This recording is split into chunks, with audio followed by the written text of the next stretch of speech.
As rutas de artesáns conforman dende hai 2 anos un valor engadido ao turismo da Mariña lucense, onde redeiras, ferreiros, carpinteiros, ceramistas ou xoieiros son os protagonistas.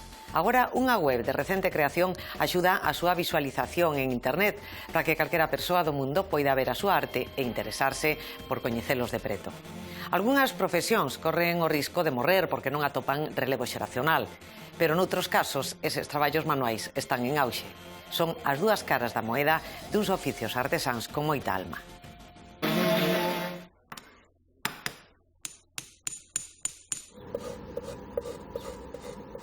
Son mans que traballan arreo na Mariña lucense. Traballos artesáns que nuns casos corren o risco de desaparecer, mentres que noutros se revitalizan. Estas imaxes pertencen a unha web de recente creación, Alma da Artesanía, que busca dar visualización a uns artesáns que, a pesar de levar décadas traballando na zona, eran ata hai pouco descoñecidos. Esta venta virtual enmárcase nun proxecto de promoción das rutas de artesanía pola Mariña que naceu para ofertar ao turismo un valor engadido. De portas para dentro coñecemos as rutas e os protagonistas dunhas mans con moita alma.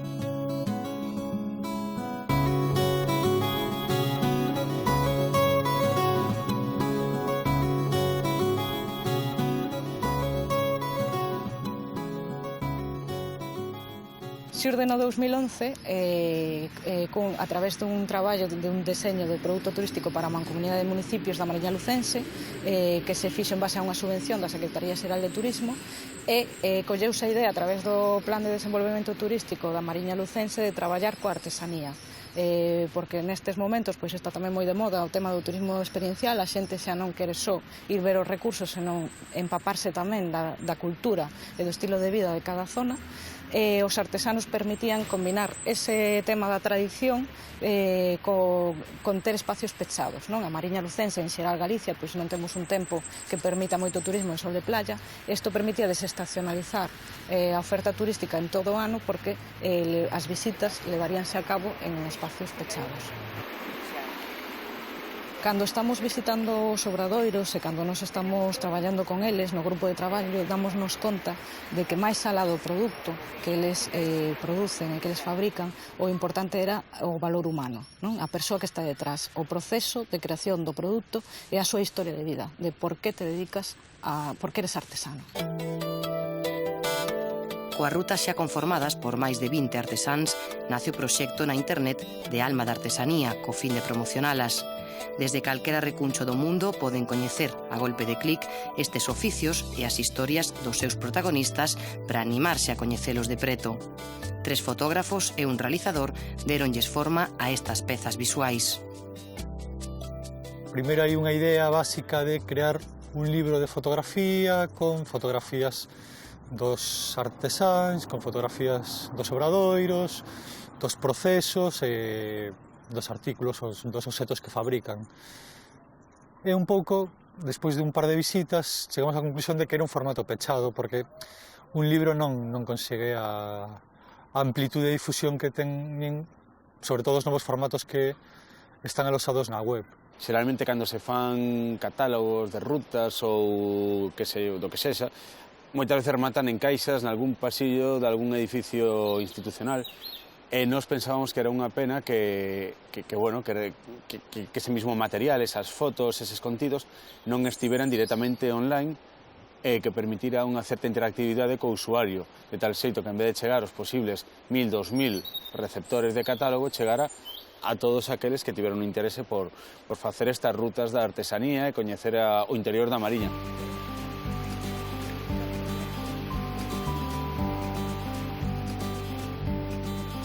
Normalmente nas zonas rurais, pois os visitantes van máis a ese tipo de alosamentos, non? As casas rurais, ou ahora hai algunha aldea rural tamén, así que son como varias casas, pero un pouco é máis ou menos o mesmo. E normalmente esa xente busca actividades que facer, pero claro, sempre é o patrimonio histórico, o patrimonio natural, ou praias, pero falta un pouco de... Igual de antropoloxía, porque a xente tamén lle gusta, cando vías a algún sitio, gusta lle coñecer que se fai, como se fai, que vive aquí, que non vive aquí.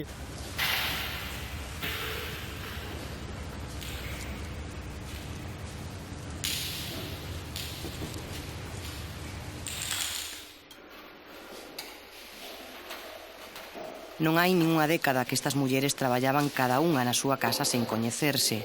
No 2004 creouse a Federación Galega de Redeiras e lograron pôr en valor un traballo con soldos baixos que non atopa relevo xeracional a pesar de ser imprescindible para a pesca.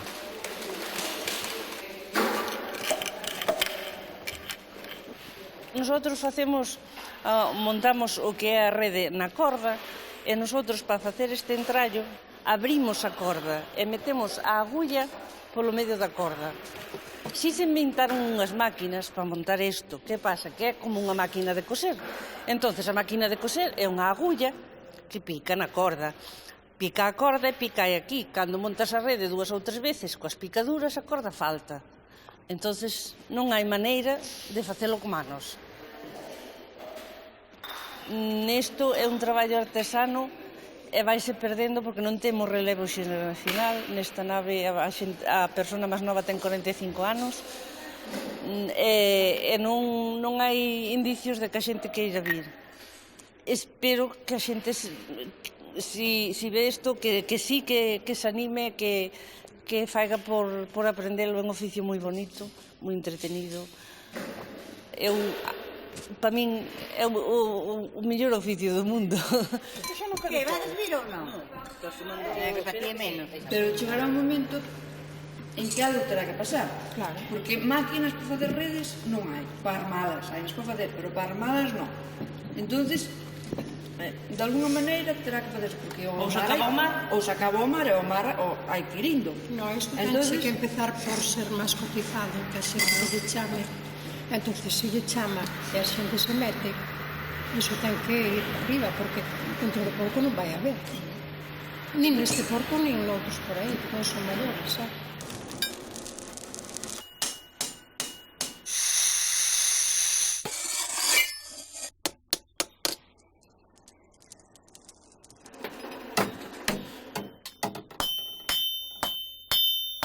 Tres xeracións levan a marca das navallas nesta familia asentada na Ponte Nova.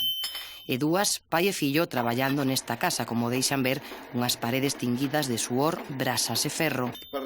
Xosé Rodil é un dos poucos artesáns que seguen a facer as navallas totalmente a man, nunha zona marcada a ferro pola zona do veciño Taramundi. Eu criei-me aquí con meu pai, vendo traballar, sempre empezas a facer unha cousa, maña a outra, e tuve hasta un pouco despois de vir da mil, despois estuve traballando nunha oficina, para ir traballar na oficina, e de seguinte empecé, e hasta hoxe. Hai xente que trae o que é a argola feita, e a folla feita, e afiada e pulida, o único que fai é meterlle un mango e poñerlle o eixe e vai. Eu fago todo, desde forxar a folla, cortala, doblo a argola, poño a argola, vou buscar a madeira ao monte, fago, dibujo o mango e volvo a montar todo, pero desde o principio ao final eu fago todo. Desde logo cada vez quedamos menos. É que é máis traballo para facer menos produción. E eu penso que facía falta, o que pasou para que nos puñeran a andar é para que nos conocéramos. Pero un solo é moi difícil puñerse a andar. Entón, un solo mide buscarse a vida como pode, pero entre varios sempre é máis fácil. E é o que estamos intentando agora, polo menos, que non pare. Agora o traballo feito que non se perda.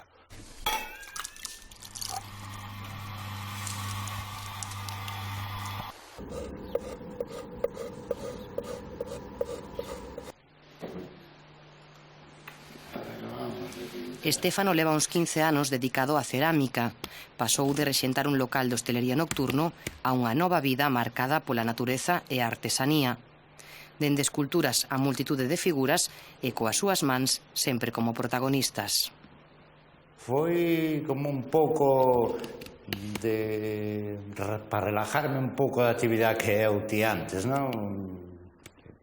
Porque é moi relajante, entonces conocín a un alfareiro, tuve en relación con él, con un ceramista, e aí foi onde empezou a miña relación. Eu empecé a traballar, primeiro foi na decoración de pezas de alfarería, de barro, e despois xa me dediquei a lo que é el gres, porque era el material que máis abundaba na zona.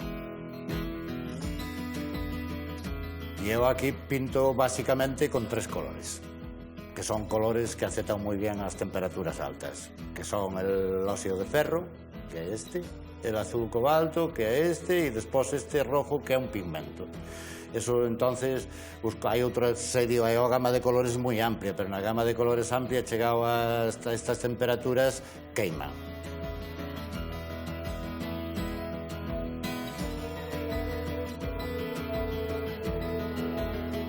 Lo que máis me gusta a mí fer son as culturas. Lo que pasa é que da escultura non se vive, non se come. E aí desto hai que comer. Aunque agora xa se coma mal desto, pero bueno, hai que comer. E das esculturas non se come. Entón hai que fer piezas que se podan vender, que sean vendibles. 23 artesáns conforman as rutas da artesanía na Mariña. Tras visitalos e coñecer as súas historias, o equipo encargado do proxecto web fixo unha selección de 9 protagonistas para os vídeos documentais e mesmo conviviron uns días con eles para conseguir sacar esa alma chea de artesanía. A idea veu principalmente do meu compañeiro Iván.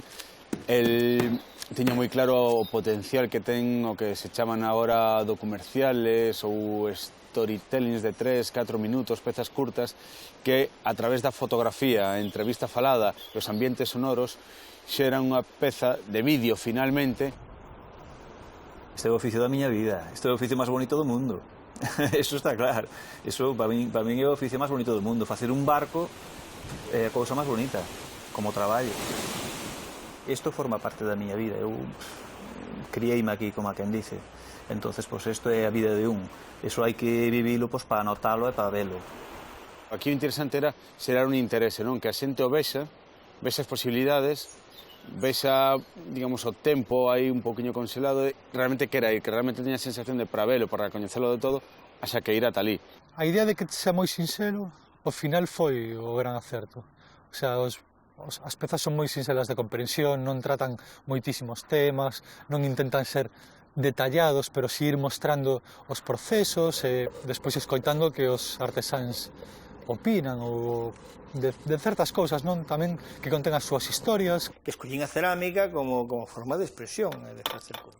Todo o fluxo de traballo fluiu bastante, valga a redundancia, e a relación cos personaxes, facer que eles estiveran cómodos con nós, que se abriran, que falaran un pouco dende a emoción, porque isto é a alma da artesanía, tratábase de sacar un pouquiño a alma, non que describiran ou ilustraran o seu traballo, senón que sacaran un pouquiño de dentro as súas emocións, as súas ilusións, as súas frustracións.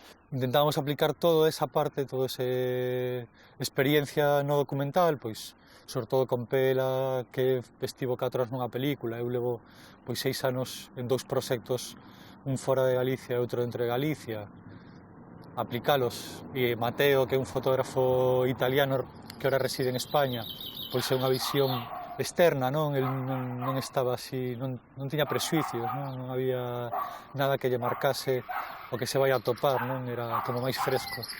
E con estos diferentes puntos de vista chegar a esas pezas que, bueno, que eu creo que ao final funcionan. Ver traballar estes artesáns en vivo xa merece moito a pena, pero mergullarse durante unhas horas nos seus oficios pode ser toda unha experiencia. Unha posibilidade que dende hai uns meses ofrecen a través duns obradoiros que desenvolveron no seu grupo de traballo. Eso sí. O grupo de traballo de artesanos rematou o ano pasado. Nos o que conseguimos é que entre eles creasen unha rede de traballo para configurar novos produtos turísticos a partir das rutas de artesanía, para seguir, porque o problema dos proxectos turísticos é consolidalos, non é deseñalos e implantalos, senón consolidalos e que eso vai adiante. A realidade é que sacas aí como case amigos, non? Hai xente ca que pasas un día inteiro, ao final falas de moito máis do que o traballo, entón eso axuda a convivir, a estar aí xuntos, en verdade, a min é unha parte quizás é a parte máis interesante deste tipo de traballos. Tendemos a levar a tradición nos museos e a olvidala na vida real. Por lo tanto, creo que este proxecto das rutas da artesanía é unha moi boa oportunidade para facer que artesáns tradicionais non esmorezan e conseguir que sexan viables e que teñan unha vida máis longa. Non que dentro de 30 anos collamos os coitelos ou os ferros que facía tal artesán e os levemos ao Museo do Pobo Galego. Non. Eso hai que mantelo vivo e que sexa viable. E hai fórmulas, pero hai que ter intención.